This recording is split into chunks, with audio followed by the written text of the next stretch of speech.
Graça e paz do Senhor para você acompanhando o canal Estudos e Leitura Bíblica. Eu sou o irmão Rodrigo, seja muito bem-vindo ao canal. E hoje vamos falar do Salmo 18, do nosso quadro Lendo Salmos com Spurgeon, esse grande pregador inglês que nos presenteou com uma obra com salmos comentados e com grandes e preciosas pregações. Nós estamos nos baseando na obra Tesouro de Davi, onde ele comenta salmos versículo a versículo, e hoje nós faremos menção ao Salmo 18, mas antes eu peço para você curtir e compartilhar o nosso canal para que nós alcancemos mais pessoas interessadas em estudar a palavra do Senhor, combinado? Vamos lá! Salmo 18 então. Iniciando pelo título, esse título, diferente dos dois últimos salmos que nós estudamos, é bem elaborado. Os outros eram simples ou mesmo não continham título. Esse possui o título ao mestre do canto, Salmo de Davi, servo do Senhor, o qual dirigiu ao Senhor as palavras deste cântico, no dia em que o Senhor o livrou de todos os seus inimigos e das mãos de Saul. É um salmo devido ao livramento que Deus deu a Davi das mãos de Saul, como ele diz, e de outros inimigos, mas nós temos algo interessante aqui nesse título. Embora Davi já fosse rei, ele se chama de servo do Senhor no título deste salmo. Ele não menciona realeza. Então a gente deduz, ou melhor, Spurgeon deduz, e nós aprendemos com Spurgeon, de que Davi considerava muito mais honroso ser servo do Senhor do que ser rei de Judá. E Spurgeon adjetiva isso como um discernimento sábio. Davi usa o dom poético para servir a Deus e compõe esse salmo para servir ao Senhor e não para agradar o gosto dos homens. O leitor ou ouvinte, ele não precisa de ajuda para encontrar Jesus nesse salmo, pois se você conhece Jesus, você prontamente o encontrará nas tristezas, livramentos e triunfos ao longo de todo esse salmo que é maravilhosamente inspirado. Uma outra informação importante é que esse salmo é replicado, embora tenha variações significativas. Lá em 2 de Samuel, segundo livro de Samuel, no capítulo 22, nós temos uma replicação desse salmo. Sugere então que Davi cantava esse salmo em diversas ocasiões diferentes, que o lembrava desse livramento, lembrava de que Deus é salvador, de que Deus o livra. Então ele revia essa história com frequência para louvar a Deus e para louvar esse salmo em gratidão pelo salvamento de Deus. Por isso Spurgeon chama esse salmo de o retrospecto agradecido e divide esse salmo, que tem 50 versículos, inclusive eu esqueci de comentar isso antes, mas nós vamos dividir a análise deste salmo em duas partes. Ele tem 50 versículos, deu bastante trabalho para trabalhar esses versículos, mas nós vamos ver 28 versos neste vídeo e os demais nós vamos publicar amanhã em outros, até o verso 50, combinado? Então nós temos a divisão de Spurgeon aqui, onde tem um prólogo nos 3 primeiros versículos, que tem ali uma declaração, a decisão de bem dizer ao Senhor, do verso 4 até o 19, uma exaltação poética em relação à misericórdia libertadora de Deus. Versos 20 até o 28, que é até onde nós estudaremos hoje, nós temos ali o poeta alegre, feliz, que assegura que Deus agiu corretamente em favorecê-lo. Então isso é logo depois de que ele foi favorecido pela misericórdia, pelo salvamento de Deus, e ele está feliz com essa questão e atesta ali que foi a decisão correta. Amanhã, a partir do verso 29, nós temos duas divisões apenas, do 29 ao 45, que descreve o livramento e prenuncia as vitórias futuras, e também dos versos 46 a 50, a presciência profética acerca dos triunfos gloriosos do Messias, da semente de Davi e do ungido do Senhor. Vamos iniciar os nossos estudos aqui. No primeiro verso diz lá: eu te amo, ó Senhor, força minha. Então aqui nós temos a decisão de amar, uma decisão de manter união, comunhão íntima com Deus, que emana de comunhão, de uma vida de fé. O amor é resultado de graça de Deus, e o nosso Deus é essa graça em nossa vida que nos leva à comunhão e ao amor. Indo para o verso 2, nós temos muitos adjetivos em um mesmo verso. Eu vou passar por alguns desses adjetivos de maneira rápida, porque temos muitos versos a analisar. E aí você vai vendo aqui embaixo a parte do verso onde eu estou fazendo menção. Bom, vamos lá.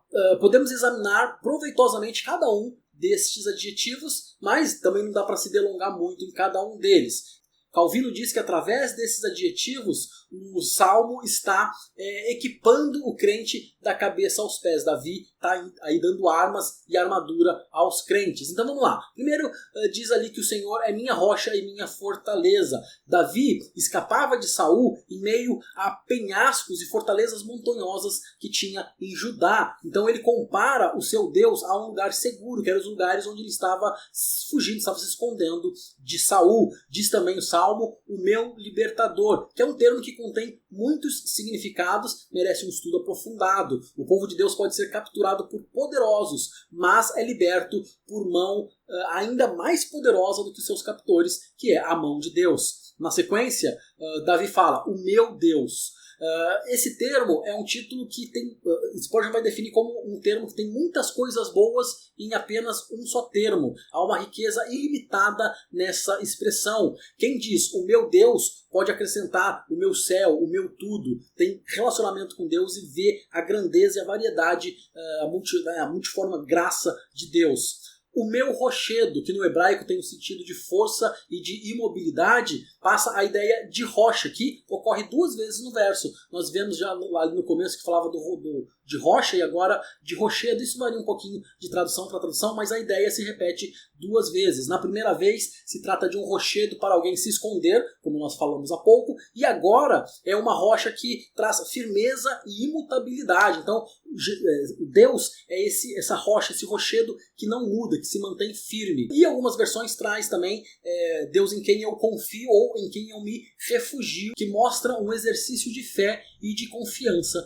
em Deus. O meu escudo é o Deus que nos protege dos diversos golpes dos inimigos. O Senhor abastece os guerreiros de armas ofensivas, mas também defensivas, como é o escudo. A força da minha salvação capacita a derrubar inimigos e triunfar sobre eles. E o último adjetivo aqui, o alto refúgio, né? Que é uma fortaleza fora do alcance dos inimigos, né? Como uma fortaleza no meio de uma protuberância rochosa, como nós dissemos que era um cenário, um terreno típico de Judá ali. Verso 3. Invoco o Senhor, digno a ser louvado, serei salvo dos meus inimigos. Bom, cânticos joviais, cânticos para invocar ao Senhor. E Spurgeon vai nos dizer que ser salvo cantando é realmente ser salvo, porque muitos são salvos lamentando, duvidando. Então é muito melhor nós sermos salvos com alegria e cantando. Davi tinha tamanha fé que em meio à luta, em meio às dificuldades,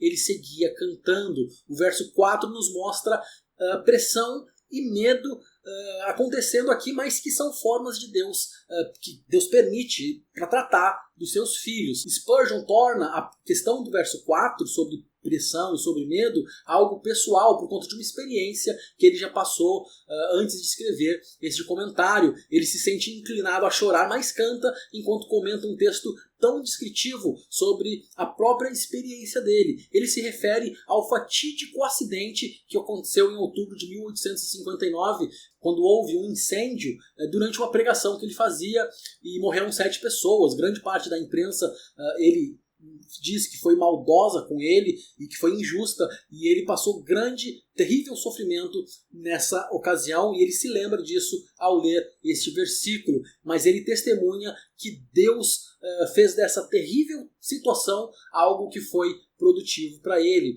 Na sequência, Spurgeon compara o verso 5 a um cerco contra um homem de Deus. Seja Davi, ou seja, em nossa própria vida, Deus fura o bloqueio, fura esse cerco para vir em nosso socorro. Verso 6, na minha angústia invoquei o Senhor. É a oração como a saída da tribulação, como a saída do sofrimento. E na sequência nós temos uma oração que é ouvida de maneira pessoal, ouvida diretamente pelo Senhor Deus, sem necessidade de mediação, de intercessão de outras pessoas. Spurgeon vai dizer que o cântico dos anjos no céu, nada pode impedir que Deus ouça a oração de um servo seu. Seguindo adiante, nós vemos que não houve grande espaço entre clamor e a resposta, porque no verso 6 temos uma oração e no verso 7 nós já temos a resposta de Deus de maneira bastante evidente. O Senhor não é lento em suas promessas, mas ele é rápido em salvar os aflitos. Então nós vemos aí os versos 7, o verso 8 também,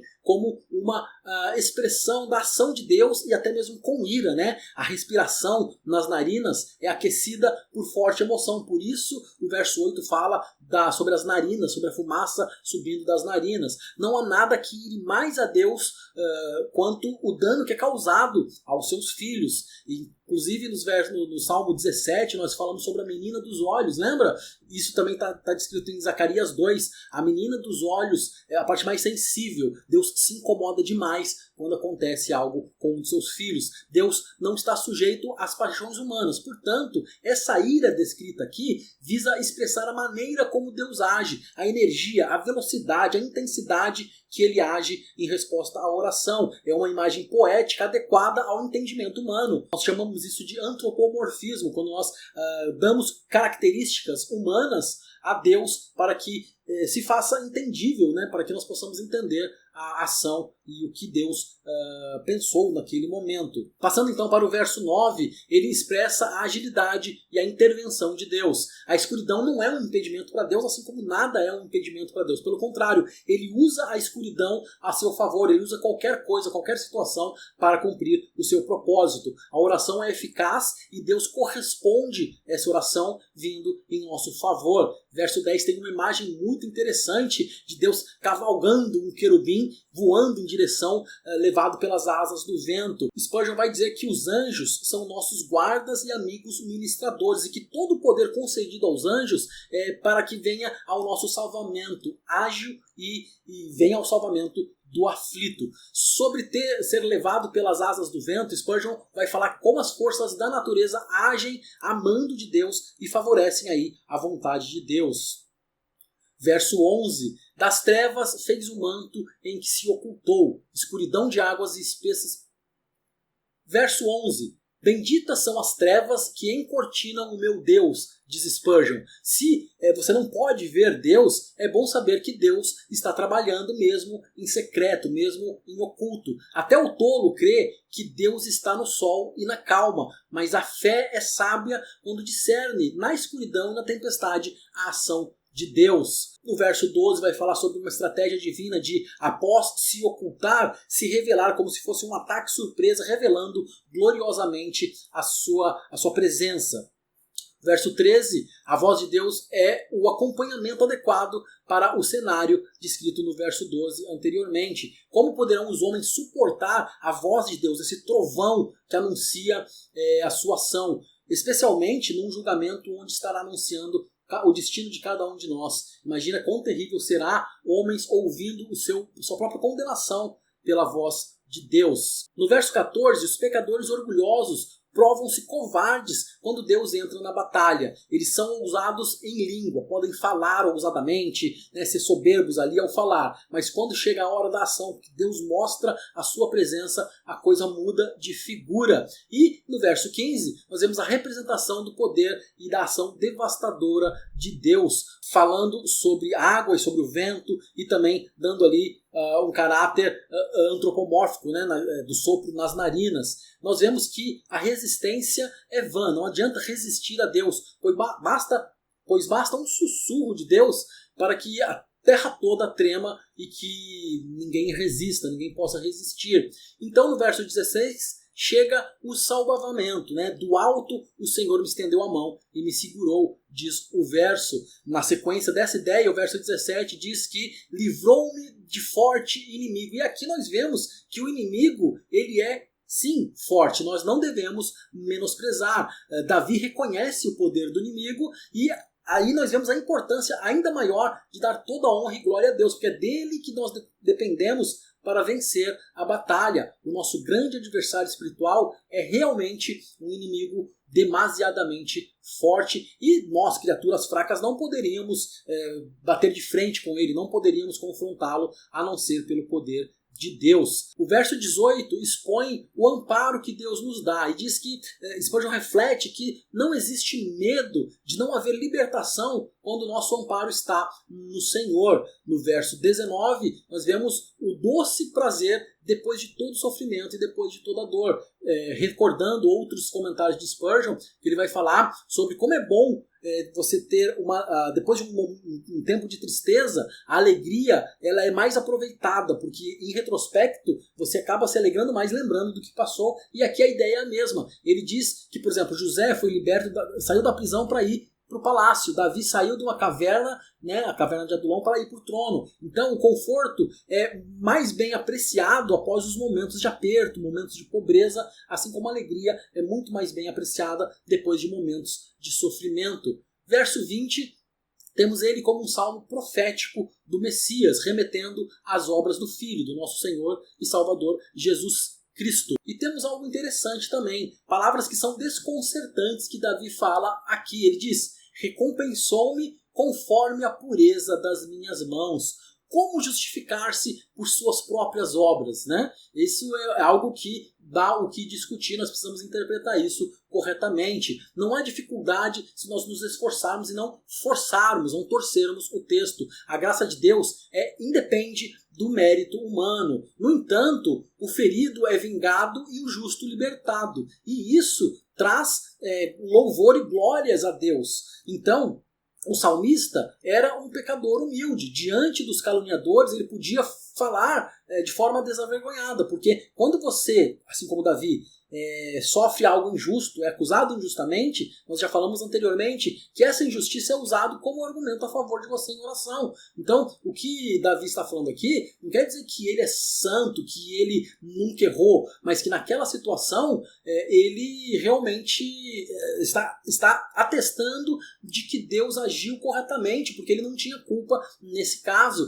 Então não há hipocrisia no homem honesto, que sabe que é honesto, né? Seria realmente hipocrisia se nós transferirmos essa honestidade, esse pensamento de não ter agido mal, de inocência, de justiça, para o campo espiritual, onde ninguém pode justificar a si mesmo. Mas nós devemos analisar ali no caso em que Davi passava, ou em casos onde eu e você podemos nos justificar diante de Deus. Verso 21, Spurgeon nota que o Salmo faz uma comparação, como se o salmista fosse um viajante, né? E nessa viagem ele se guarda cuidadosamente por caminhos seguros. Então ele vai falar que o salmista diz que tem se guardado nos caminhos do Senhor, né? Então é como um viajante que procura as boas rotas. O caminho do Senhor é sempre maravilhoso e perfeito. Na sequência diz: não me afastei perversamente do meu Senhor, ou seja, indo por caminhos conhecidos, por bons caminhos, caminhos orientados e mostrados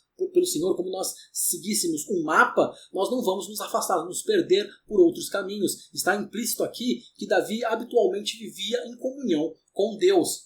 Verso 22, porque todos os seus juízos estão diante de mim. Devemos manter a palavra e o caráter de Deus diante de nós. Por isso a importância de estarmos em comunhão com Deus, para que nós tenhamos a sua vontade, a sua palavra sempre diante de nós, sempre nos guiando. Os homens se esquecem do que não querem se lembrar, diz Spurgeon. No entanto, os atributos de Deus são objetos de admiração. Nós precisamos entender mais, conhecer mais de Deus e sempre estar diante da sua maravilhosa pessoa, dos seus maravilhosos atributos. Temos no final desse versículo: não rejeitei os seus preceitos. Spurgeon diz que sobre o perigo de deixar a Bíblia de lado, que esse é o início da apostasia, né? Diz que os apóstolos começam com Bíblias coerentes deixadas de lado. Verso 24. Deus nos dá santidade e depois nos recompensa por ela. Spurgeon vai fazer um raciocínio muito interessante, que quando Deus dá algo para alguém, essa pessoa bem-aventurada, ela vai prosperar, ela vai ser abençoada, mas que Deus é honrado. Então ele compara como uma flor que é valorizada, mas existe um jardineiro que regou, que cuidou dela. Então, o mérito é do jardineiro, mas a flor é reconhecida também, né? O seu valor é aumentado. Imagina uma criança que ganha elogios, ganha louvor do professor. a verdadeira honra é do mestre, embora quem receba a recompensa é o aluno. E ele recebe essa recompensa do próprio professor.